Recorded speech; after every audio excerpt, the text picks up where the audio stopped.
ভাইরা, আল্লাহ রাব্বুল আলামিন নির্দেশ দেওয়ার সঙ্গে সঙ্গে বান্দা হাজির হয়ে গেছে। এখন আল্লাহ কয়, শোন, মারির উপর গেটি করল, তুই সারা জীবন আকাম কুকাম করছিস, গুনার কাজ করছিস, আমার কথা মানিস নাই, আমার পথে চলিস নাই, তুই গুনাহ করতে করতে জীবনটারে শেষ করে কাটাইছিস।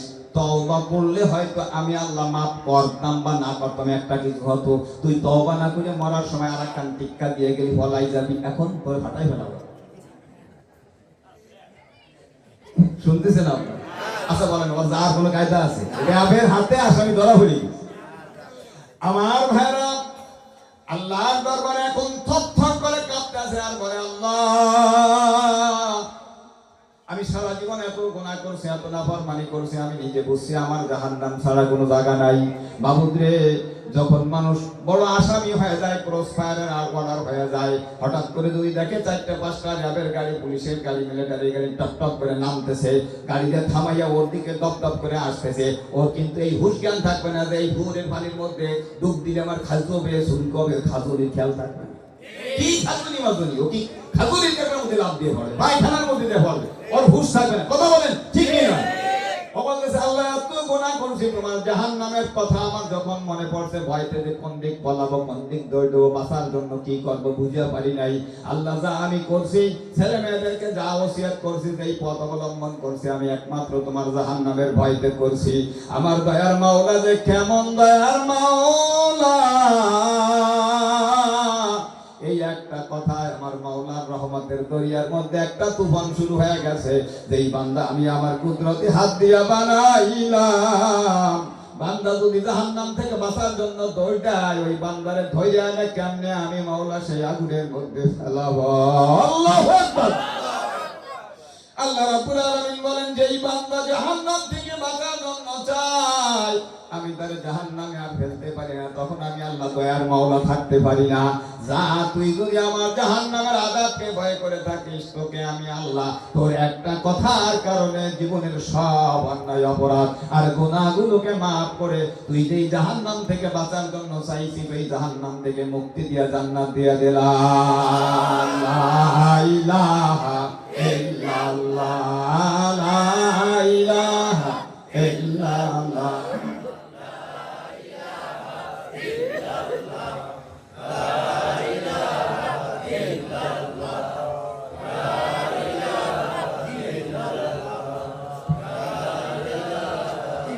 আমার ভাইরা, কোরআন নাযিল হলো, কবো হ্যাঁ কবো। আরে ব্যাটারি যাবে আমার, আপনি বসিতে তাও যদি জোর না দেয়, এটি তো পারি না। আমি খাইয়ে নিয়েছি, দাবা সব ভয় দেখাবা ভাব দেবা না, আমি আগে খাইয়ে নিয়েছি। আমি চালাক কম, বলবো জোরে কব, বলবো। আমার ভাইরা, কোরআন নাযিল হতে হতে ইকরা বিসমি দ্বারা শুরু হলো, ওয়াত্তাকু ইয়াওমান তুরজাউনা ফীহি ইলাল্লাহ, এই আয়াত দ্বারা শেষ হয়ে গেল। কয় পারা কোরআন শরীফ? জোরে কোন, জোরে বলেন। 30 পারা। এই 30 পারার মধ্যে সূরা কয়টা? 114টা। আয়াত কয়টা? না, এটা হলো ওইটা কথিগতি হয়ে গেছে, কিন্তু মূলত তা না। 6236টা আয়াত। এটা হলো গুনাহগাথা আয়াত। আর ওই কথিগতি হলো একটা তাল, আমিও কথা, আপনার দোষ না, আমিও আপনার সাথে আছি, কিন্তু আসলে তা না। 6200 বলেন বলেন 6236টা আয়াত কোরআন শরীফের মধ্যে। সূরা হলো 114। আমার ভাইরা, সূরা কিছু প্রাসঙ্গিক কথা বলবো। সূরাগুলো নাযিল হয়েছে, সূরা নাযিলের শুরুতে 114টা সূরা আর 113টা সূরার শুরুতে বিসমিল্লাহির রহমানির রহিম লেখা আছে, মানে এইভাবে নাযিল হইছে। কিন্তু ভাইরা আমার, একটা সূরার মধ্যে বিসমিল্লাহ নাই, শুরুতে নাই, সেটা হলো সূরা তাওবা বা বারাত। কি আলেম ওলামা না কোন, এটা শুরুতে কিন্তু বিসমিল্লাহ নাই। আবার একটা সূরার শুরুতেও বিসমিল্লাহ আছে, সূরা নামল, তার ভিতরেও একটা জায়গায় বিসমিল্লাহ আছে। তাহলে একটা সূরাতে টোটাল বিসমিল্লাহ নাই, আর এক জায়গায় 2 বার আছে, ঘুরে ফিরে 114 বার বিসমিল্লাহ আছে কোরআন শরীফে। কথা বলেন, কয়বার আছে? এই সূরাটা আপনার বিসমিল্লাহটা কি আমার ভাইরা? তাফসীরে আপনার হাদিস শরীফের মধ্যে আছে আন ইবনে আব্বাস রাদিয়াল্লাহু তাআলা আনহু قال কানা রাসূলুল্লাহ সাল্লাল্লাহু আলাইহি ওয়াসাল্লাম লা ইয়ারিফু ফাসলা সূরাতাইনি হাত্তা ইউনজালা আলাইহি বিসমিল্লাহির রহমানির রহিম। নবীজি সাল্লাল্লাহু আলাইহি ওয়াসাল্লামের আপন চাচাতো ভাই হযরত আব্দুল্লাহ ইবনে আব্বাস রাদিয়াল্লাহু তাআলা আনহু riwayat করেন, তিনি বলেন যে যতক্ষণ পর্যন্ত নবীর উপরে সূরা কোরআন শরীফের আয়াত নাযিল হতে হতে বিসমিল্লাহ নাযিল না হতো, বিসমিল্লাহ যতক্ষণ জিবরাইল না পড়তেন ততক্ষণ আল্লাহর নবী মনে করতেন একটা সূরা চলতেছে। এবার যখন বিসমিল্লাহ নাযিল হতো তখন নবীজি বুঝতে পারতেন একটা সূরা শেষ হয়ে গেছে, আরেকটা সূরা শুরু হয়েছে নাযিল হওয়া। বুঝতেছেন নাকি? আইল চেনেন না? আইল কোন জায়গা থাকে? ঘরের উপরে না চালের উপরে? কথা বলেন। একটা জমি শেষ হয়ে গেছে, এখানে একটা আইল, আবার কত দূর যাওয়ার পরে জমির মাথায় যাইয়া আইল। আইলটা কিন্তু জমি না, আবার আইল কিন্তু জমি ছাড়াও। কথা বলেন। আইল কিন্তু জমি না, জমি ছাড়া আইল না। আইলকে আপনি বাড়ি এসে আলাদা দেবেন না, যেটা এই ঘরের উপর দিয়ে দিয়ে না, এটা জমিতে। কিন্তু আলি কিন্তু আমার জমির কাজ হয় না। কথা বলেন। জমিতে ধান লাগায়, আলির উপর কি লাগায় না, ওটা আইল। বলেন ওটা কি? আইল। আইল কিন্তু জমি না, আবার জমি ছাড়া আইল না। আমার ভাইরা বিসমিল্লাহ 114 বার কোরআনের মধ্যে, এটা ডাইরেক্ট সূরার আয়াত না, আবার আয়াতের বাইরেও না, সংযোগ আছে এর মধ্যে। এই সূরাগুলো কেন নাযিল হয়েছে? আল্লাহর নবী সাল্লাল্লাহু আলাইহি ওয়াসাল্লামের চাচাতো ভাই আব্বাস রাদিয়াল্লাহু তাআলা আনহু বলেন, বিসমিল্লাহ নাযিল না হলে নবী বুঝতে পারতেন না যে একটা সূরা শুরু হতে যাচ্ছে। নাযিল হতে হতে যখনই বিসমিল্লাহ নাযিল হতো নবী মনে করতেন এই যে শেষ হয়ে গেল, এই যে আইল এসে গেছে, আর একটা সূরা শুরু হইতেছে। এইভাবে 30 পারা কোরআন নাযিল হয়েছে। তবে একটা সূরার শুরুতে, তওবার শুরুতে বিসমিল্লাহ নাই, আর সূরা নমলের মধ্যে এক জায়গায় বিসমিল্লাহ আছে। এই হাদিস কানা মুস্তাদরাক হাকিমের মধ্যে আছে, আবু দাউদ শরীফের মধ্যে আছে, তাফসীরে ইবনে কাসিরের মধ্যে আছে, তাফসীরে ইবনে মাযহারির মধ্যে আছে। তাফসীরে মাযহারির মধ্যে আরেকটা হাদিস আছে বুরায়দা রাদিয়াল্লাহু তাআলা আনহু থেকে, আন বুরায়দা রাদিয়াল্লাহু তাআলা আনহু قال قال رسول الله صلى الله عليه وسلم انزلت علي آية لم تنزل على نبي غير سليمان ابن داوود وغيره وهي بسم الله الرحمن الرحيم। আল্লাহ নবী সাল্লাল্লাহু আলাইহি ওয়াসাল্লাম বলেন, আমার উপরে আর হযরত সুলাইমান নবী আলাইহিস সালামের উপরে আল্লাহ তাআলা এমন একটা আয়াত নাযিল করেছেন, জগতের মধ্যে এই দুইজন নবী ছাড়া দুনিয়ার অন্য কোন নবী পয়গম্বরের উপরে ওই আয়াত আল্লাহ নাযিল করেন নাই। সেই আয়াতটা হলো বিসমিল্লাহির রহমানির রহিম। সুবহানাল্লাহ। বাড়ি যাইয়ে কইও জোরে বলেন আল্লাহু আকবার। কার উপর নাযিল হয়েছে ভাইরা? আমাদের নবীর উপরে আর সুলাইমান নবী আলাইহিস সালামের উপরে। একটু কি কব না চলে যাব? ভয় দেবা না কইছি না যে খাই লইছি। কব এই সাইডে থেকে কিরম জানি খাই তো এই না জোরে কব আসলে নাই ভালো কথা। আমার ভাইরা সুলাইমান নবী আলাইহিস সালামের আব্বার নাম দাউদ আছে নাকি? দাউদ নবী আলাইহিস সালাম নবী ছিলেন, আবার তিনি জগতের একজন বাদশাহ ছিলেন, রাজা ছিলেন, রাষ্ট্রপ্রধান ছিলেন। সুলাইমান নবী আলাইহিস সালাতু ওয়াস সালাম তার ছেলে, তিনিও যখন বাদশাহ ছিলেন আবার নবী ছিলেন। লম্বা করে কথা বলি না, সুলাইমান নবী আলাইহিস সালাতু ওয়াস সালামকে যখন বাদশাহী দিয়ে যায় দাউদ নবী আলাইহিস সালাতু ওয়াস সালাম, আমার ভাইরা তখন মাত্র তার বয়স 13 বছর ছিল। হ্যাঁ 13 বছর। কত ঠেলা ঠেলে লাভ নাই, তোমারটাই জানো। আমার ভাইরা সুলাইমান নবী আলাইহিস সালাতু ওয়াস সালামের মনের মধ্যে একটা আবেগ এসে কাজ করলো। তিনি আল্লাহর কাছে দোয়া করলেন, রব্বি গফিরলি ওয়া হাবলি মুলকান লা ইয়ানবাগি লি আহাদিন মিন বাদি ইন্নাকা আনতাল ওয়াহ্হাব। আল্লাহ তুমি আমাকে ক্ষমা করে দাও, আর এমন সাম্রাজ্যের অধিপতি আমাকে বানাও, কিয়ামত পর্যন্ত আমার মতন এত বড় সুপ্রিম পাওয়ারের বাদশা যেন পৃথিবীর মধ্যে আর কেউ না হয়। জোরে বল আল্লাহু আকবার। আমার ভাইরা আল্লাহ তার দোয়া কবুল করলেন। এই জন্য সুলাইমান নবী আলাইহিস সালামের রাজত্ব বাদশাহী শুধুমাত্র একটা দেশের জনগণের উপর ছিল না, শুধু মানুষের উপর ছিল না, তামাম দুনিয়ার সমস্ত মানুষের উপরে তার রাষ্ট্র চলতো, তার বাদশাহী চলতো, সমস্ত জিনের উপরে তার বাদশাহী চলতো, হাওয়া বাতাসের উপর তার বাদশাহী চলতো, ভাইয়ের আমার পশু পাখির উপরে তার বাদশাহী চলতো। করে কোন আল্লাহু আকবার।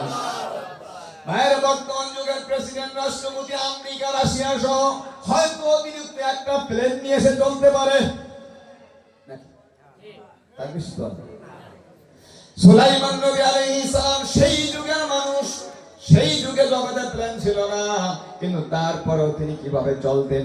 বিশাল বড় তার সিংহাসনের মধ্যে হাজার হাজার লোকজন নিয়া, বিবি বাচ্চা ছেলে মেয়ে নিয়া, খাদেম খুদ্দাম সৈন্যবাহিনী নিয়া, খানা দানা সব কিছু নিয়ে বাতাসকে বলতেন, বাতাস নিয়ে চলো।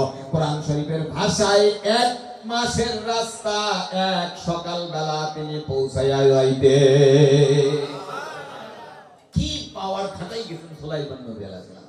এই বিশাল সিংহাসনে বসে বাতাসকে বলতে চলো, নিয়ে চলো, উড়োই নিয়ে চলে যেতে 1 মাসের রাস্তা 1 সকাল বেলা। সুবহানাল্লাহ বলবেন জোরে? হ্যাঁ, আরো জোরে না বললে ছাড়িয়ে দেবেন।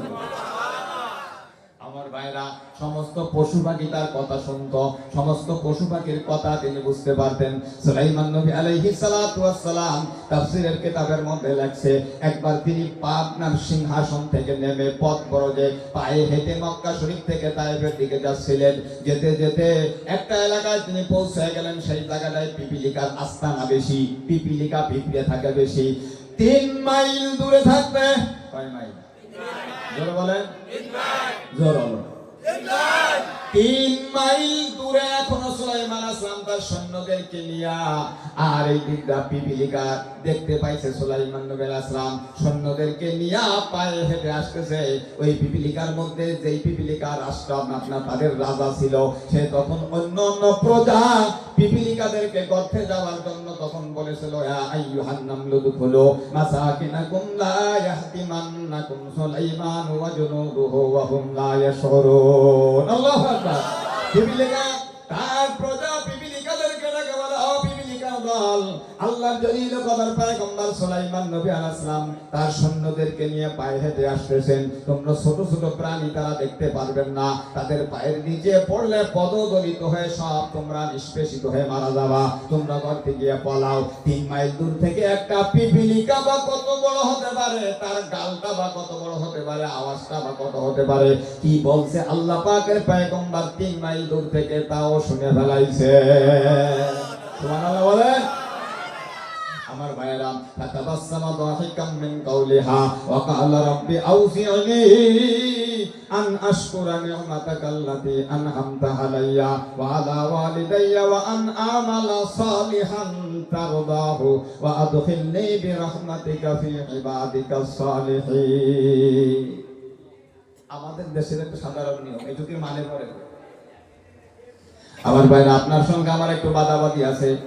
হয়তো আপনারা একবার নির্বাচিত হয়ে আমাকে ঠাসছেন, এবার আমি বসে থাকবো 5 বছর পরে দেখি আমার বাইরে চেয়ারম্যান বানাতে পারি কিনা। যদি বানাতে পারি, ভাইয়েরা আমার যখনই ভোট গোনা শেষ, যখনই কথা শুনে ফেলাইছে, আমার হয়ে গেছে, হাত কাছানো সারা কয়টা খাই দিমু।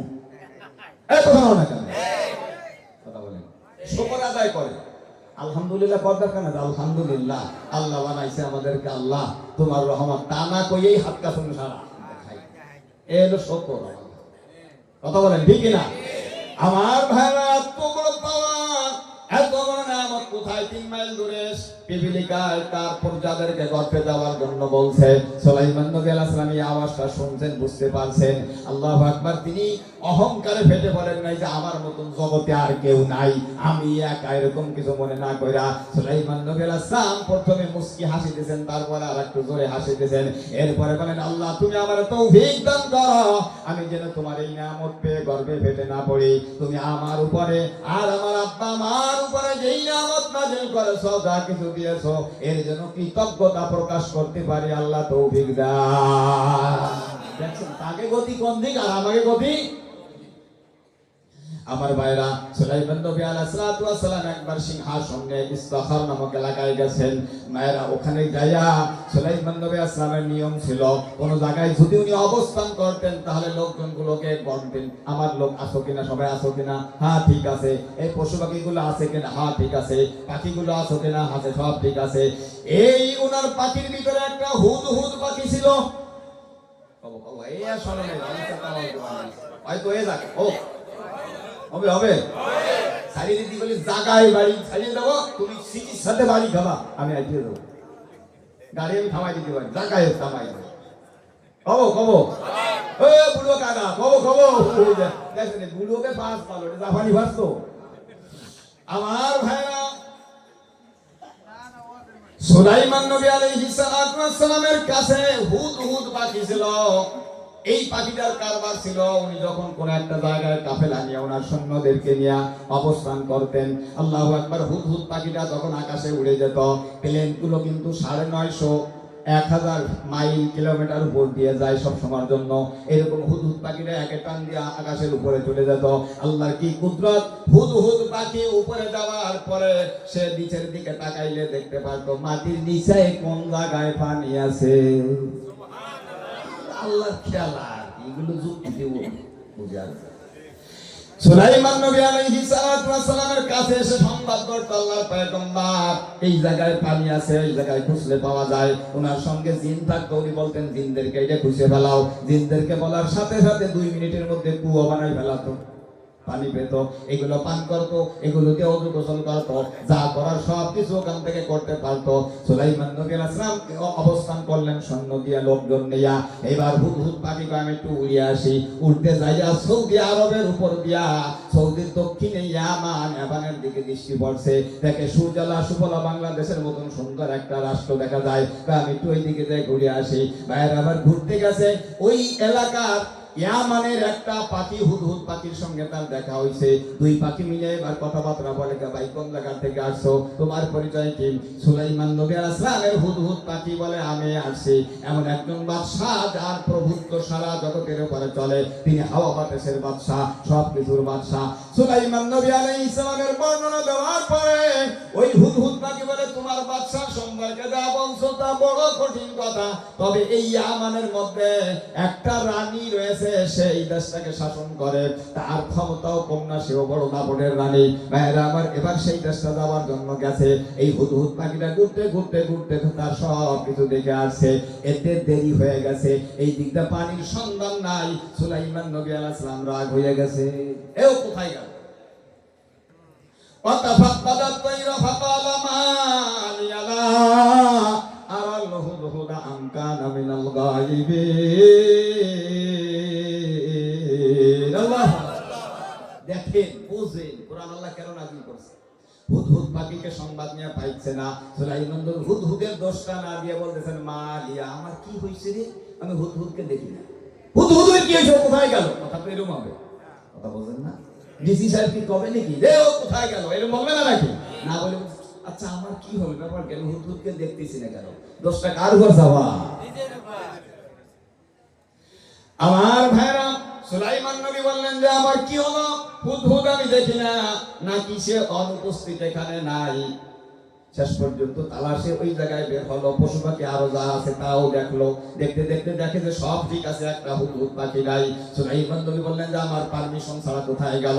লাউ আযিবান্নাহু আযাবান শাদীদান আও লা আযবাহান্নাহু আও লা ইয়াতিয়ান্নি বিসুলতানিন মুবিন। আল্লাহু আকবার। সুলাইমান নবী আলাইহিস সালাম বলে ফেললেন, ওকে আমি হয় কতল করে ফেলবো, না হয় ওরে কঠিন শাস্তি দেব, অথবা সে কেমন উপস্থিত তার কারণ দর্শাবে। নির্ভরযোগ্য যদি কোন দলিল প্রমাণ তার অনুপস্থিতির পর পেশ করতে পারে ভালো, আর না হয় তারে আমি কতল করবো, নাহলে ওরে আমি কঠিন শাস্তি দেব। আমার ভাইয়েরা, হুদহুদ পাখিরে এখন তালাশ করার জন্য ঈগল পাখিরে পাঠালো। ঈগল পাখি তালাশ করতে করতে দেখে যে হুদহুদ পাখি ওই ইয়ামানের দিক থেকে উড়ে আসতেছে। তারে যখনই আক্রমণ করতে গেছে, এবার হুদহুদ পাখি ভয় পায়, কয় তুমি আল্লাহরে ভয় করো, আমার কিছু বলো না। কয় হতভাগা, আল্লাহর পয়গম্বর গরম হয়ে গেছে, তুই কোথায় গেছিস? তোকে আজকে হয় কতল করে দেবে, না হয় করে আজকে কঠিন শাস্তি দিবে। ওই হুদহুদ পাখি বলে, আল্লাহর পয়গম্বর এর সঙ্গে কোনো শর্ত করছে কিনা? একটা শর্ত করছে, আওলা ইয়াতিয়ান্নি বিসুলতানিন মুবিন, হয়তো নির্ভরযোগ্য কোনো কারণ দর্শাতে হবে। কয় তাহলে বেঁচে গেলাম, কারণ আছে। সুবহানাল্লাহ কবেন না? কি ভালো লাগতেছে না? আল্লাহ কোরআন শরীফ কইছে, সূরা নামলে আছে। আমার ভাইরা, দুইটা পাখি আল্লাহর পয়গম্বরের কাছে আসে। এবার সুলাইমান নবী আলাইহিস সালামের মেজাজ গরম, ওর একেবারে মাথায় ধরে ফেলাইছে। ধরার পরে পাখিটা থরথর করে কাঁপতেছে, উপায় তো নাই, আল্লাহর পয়গম্বর থবে না। এবার বলতেছে আল্লাহর পয়গম্বরকে থামাই দেওয়ার জন্য, আল্লাহর পয়গম্বর আমি একটা পাখির উপরে আপনি অত্যাচার করবেন না, কিয়ামতের ময়দানে কিন্তু আপনার আল্লাহর সামনে দাঁড়াতে হবে। কি ঘাই মারি দিয়েছে। এখন আল্লাহর পয়গম্বর লাগাই পানি হয়ে গেছে। আর আল্লাহ কথা কইছে না, আল্লাহকে ভয় করে। আমার ভাইরা আল্লাহর পয়গম্বরকে এবার বলেন হাত্তু মালাম তুহিবিহি ওয়া জিতুকা মিন সাবাইন বিনাবাইন মুবিন। আল্লাহর পয়গম্বর এমন একটা সংবাদ আমি আপনার কাছে নিয়ে আসছি, যেই সংবাদটা আপনি ছাড়া আর আমি ছাড়া আর কেউ জানে না, আপনি জানেন না, আমি দেখে আসছি। আল্লাহর পয়গম্বর বলে কি সংবাদ? আমি ওই মুলকে ইয়ামানের রাজধানী সানা, তার থেকে 3 দিনের দূরের পথ হলো মারের, সেই জায়গায় একটা রানী এইটা তার মানে শাসন চালায়। এই রানীটার নাম হলো বিলকিস, এবং আমি তাকে দেখে আসলাম সে সহ সমস্ত মানুষগুলা সূর্যের পূজা করে, এবং তাকে তার জন্য একটা ওয়ালাহা আরশুন আজিম বিশাল কোন একটা সিংহাসন দেখলাম, সেই সিংহাসনে বসে এই রানী রাজত্ব চালায়। এটা আমি দেখে আসছি। সিংহাসন বাপ কথা বুঝেন। তারা কি করে না করে সব বাদ দিয়ে যখনই বলছে তাদেরকে দেখলাম ইয়াসজুদুনা লিশ-শামসি, যে তারা সূর্যের পূজা করে, আল্লাহর ইবাদত করে না। তখন আল্লাহর পয়গম্বরের মাথার মধ্যে একটা বাড়ি খাইছে যে এই কথাটা যখন শুনলাম তখন এদেরকে কলেমার দাওয়াত না দিলেও তো আমি দায়ী হয়ে যাব। দেখছেন এদের বুঝতে। আল্লাহর পয়গম্বর সুলাইমান নবী আলাইহিস সালাতু ওয়াস সালাম তখন নিজে একটা চিঠি লিখলেন, চিঠি লিখে নিজের মোহর অঙ্কিত করে দিয়া ওই হুদহুদ পাখির আবার পাইলাছে ইযহাব বিকিতাবি হাযা ফাআলকি ইলাইহি সুম্মা তাওয়াল্লা আনহুম। এই পাখিটাকে বলে এই চিঠিটা আমার নিয়ে যা, যাইয়া ওই রানী বিলকিসের কাছে পৌঁছায় দিবি। তারপরে ওখানে তাদের ঘাড়ের উপর দাঁড়াই থাকবি না, একটু সরে থাকবি। এরপরে দেখবি শুনবি তারা কি বলা বলি করে, আসে আবার আমার বলবি সুবহানাল্লাহ। আমার ভাইরা পাখিটা আইবার হুদহুদ পাখি এবার তাদের চিঠিটা নিয়ে চলে গেছে। চিঠিটা নিয়ে কোন দিক দিয়ে ঢুকবে? বাদশাহ রানী বিলকিসের বালাখানার মধ্যে রাজপ্রাসাদে ঢুকতে পারে না। একটা জায়গায় একটা ছিদ্র রাখছিল, ওই ছিদ্র দিয়ে সকালবেলা যখন সূর্যের আলোটা পড়তো, সূর্যের আলো দেখলে বুঝতে পারছো সূর্য উদিত হচ্ছে, তখনই ওই রানী বিলকিস সূর্যের পূজা করা শুরু করতে একটা ছিদ্র রাখছিল। ওই ছিদ্রের ভিতরে দিয়া পাখিটা যাইয়া বাইরে আমার চিঠিটা তার বুকের উপর ফেলাই দিয়ে চলে আসছে, একটু সরে এসে দাঁড়াইছে। রানী বিলকিসের ঘুম ভাঙার পরে দেখে একটা চিঠি, কি ব্যাপার? তার মধ্যে একটা মোহর অঙ্কিত বাদশাহ, তার মধ্যে লেখা ইন্নাহু মিন সুলাইমানা ওয়া ইন্নাহু বিসমিল্লাহির রহমানির রহিম আল্লাহ তাআলু আলাইয়া ওয়া আতুনি মুসলিমিন। আল্লাহু আকবার। কোন লম্বা কথা না। সুলাইমান নবী বললেন এটা সুলাইমান ইবনে দাউদের পক্ষ থেকে রানী বিলকিসের প্রতি বিসমিল্লাহির রহমানির রহিম, ওইটা বললাম। এই কথাটা বলার পরে এবার মূল কথাটা বললেন আল্লাহ তাআলা হাদাইয়া ওয়া আতুনি মুসলিমিন। সার সঙ্গে কথা বলে দিলেন আমার সঙ্গে কোনো বাহাদুরি করবা না, অবনত মস্তকে আমার দরবারে মুসলমান হইয়া হাজির হও, হুটনি দেখাইও না। সুবহানাল্লাহ। আরো জোরে বলেন। এরপরে কি হচ্ছে অকথিকলি আলাদা কথা থাকবে। আমার ভাইরা সুলাইমান নবী আলাইহিস সালামের উপরে বিসমিল্লাহ নাযিল হয়েছিল, আর আমাদের নবীর উপরে বিসমিল্লাহ নাযিল হইছে। এছাড়া 1,24,000 নবী পয়গম্বরের কারো উপরে বিসমিল্লাহ আল্লাহ নাযিল করে না। সুবহান। আমার ভাইরা শুনেন, আল্লাহু আকবার। হযরত ইবনে মাসউদ রাদিয়াল্লাহু তাআলা আনহু থেকে রাওয়ায়াত, আলী ইবনে মাসউদ রাদিয়াল্লাহু তাআলা আনহু قال من أراد أن ينجيه الله من الزبانية 19 فليقرأ بسم الله الرحمن الرحيم فيجعل الله تعالى لكل حرف منها جنة من كل واحد। তাফসীরে ইবনে কাসীরের শুরুতে আছে। ভাইরা আমার আব্দুল্লাহ ইবনে মাসউদ শুনতেছেন নাকি? হযরত আব্দুল্লাহ ইবনে মাসউদ রাদিয়াল্লাহু তাআলা আনহু বলেন আল্লাহু আকবার, যেই ব্যক্তি চায় জাহান্নামে আযাব দেওয়ার জন্য 19 জন ফেরেশতা আছে। এই 19 জন ফেরেশতার আযাব থেকে যেই মানুষটা বাঁচতে চায় সেজন্য বিসমিল্লাহির রহমানির রহিম পড়ে। কারণ আযাব দেওয়ার জন্য 19 জন ফেরেশতা। বিসমিল্লাহ লিখতে গেলে 19টা হরফ আছে। বিসমিল্লাহ পড়লে এক একটা হরফের পরিবর্তে আল্লাহ তাআলা এক একটা ঢাল তৈরি করে দেয়।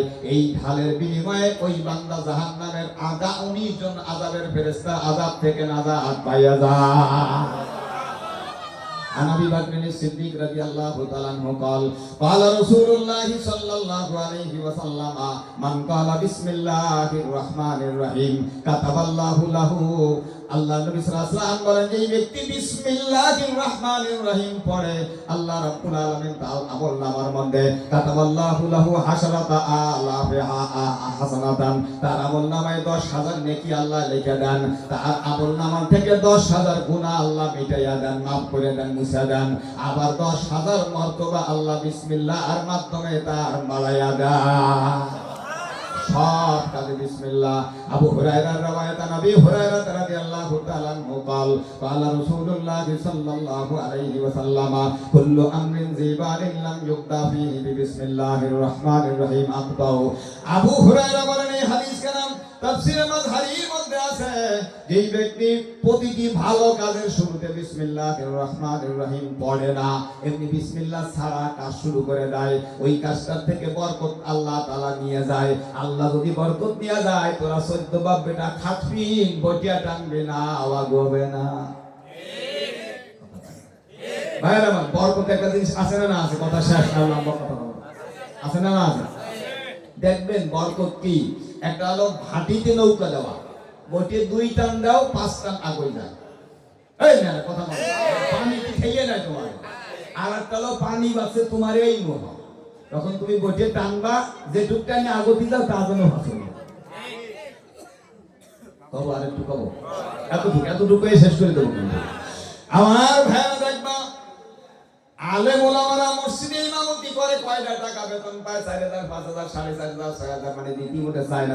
ব্রেক চাইপিয়ে ধরে সবাই, সবটা চলে। হুজুর কোয়ান্ত হুজুর, এত হুজুর, তাই আপনার 5,000 টাকা কেমনে দেবো হুজুর? কি কথা বলেন, ঠিক কিনা? তুই কি তোর মাইয়ে যদি কাজ আমি একটু সুন্দরবনে যাবো বনভোজনে, কেন 6,000 ভাড়াইস? কথা বলেন, ঠিক কিনা? আমার ভাইরা একটা মাসে 5,000 টাকা তাই দিতে চায় না। আল্লাহু আকবার। তাও দেখা যায় বেতনটা ঠিক মতন পায় না। সভাপতি মেয়ার সেক্রেটারি মেয়ার মাঝে মাঝে আসেন, একটু নিজের পরিচয় দেওয়ার লাগে। অনেক জায়গা আছে সারা নামাজও হয় না, বানাইছে তার 4-5 সাল বিদেশে যায় তো আর না বানালেও হয় না। কথা বলে ঠিক না বেরিয়ে? আমি জানি তো এগুলো। আর না দিলে তো হবে না, কারণ তাকে মসজিদের অধিকাংশ বেশিরভাগ টাকা থাকে, বাজিয়ে গেলে তারা দিতে পারে। কাকা তো আসলে ওই শীতের দিনই ভাও দেয় না, তবুও কাকারে বানাতে হবে। আপনারা বেতন দিয়ে দেন। এর মধ্যে অনেক কাছে যাতে নিজে দিয়েও দেয় না, কিন্তু সবার কাছে চায়।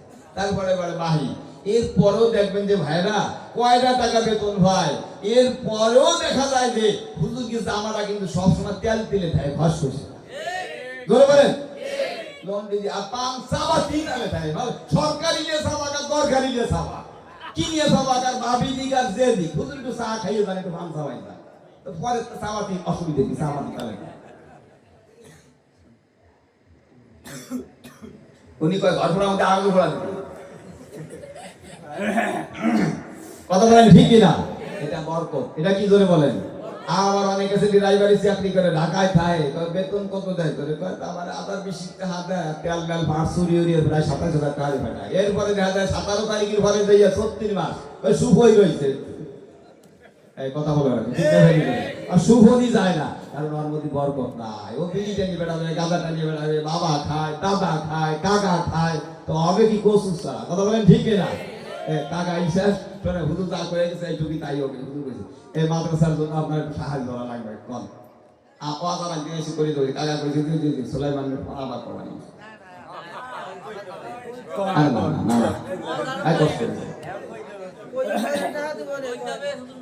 আমার ভাইরা আল্লাহু আকবার। বিসমিল্লাহ বলে প্রতিটি কাজ শুরু করলে তার মধ্যে বরকত দেওয়ার মালিককে ধরে বলেন, আর ধরে বলেন।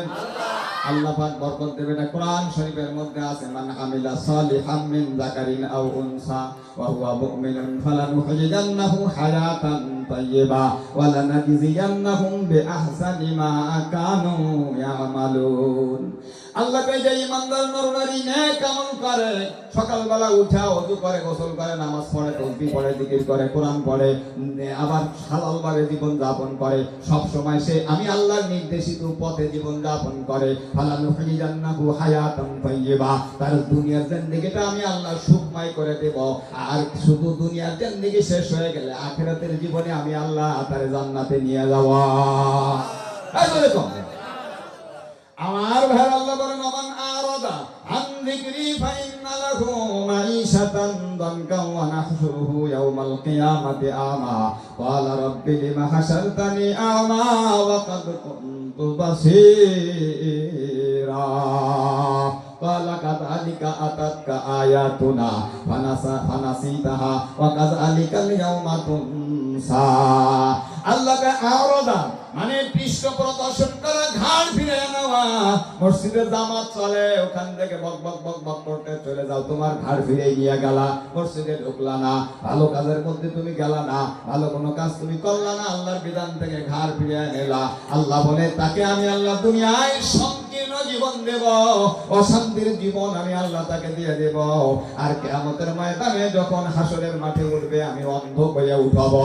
ওই ব্যক্তি আফসোস করে বলবে, আল্লাহ লিমা হাশারতানি আমা, হাসরের ময়দানে কেন আমারে অন্ধ করে উঠাইছো?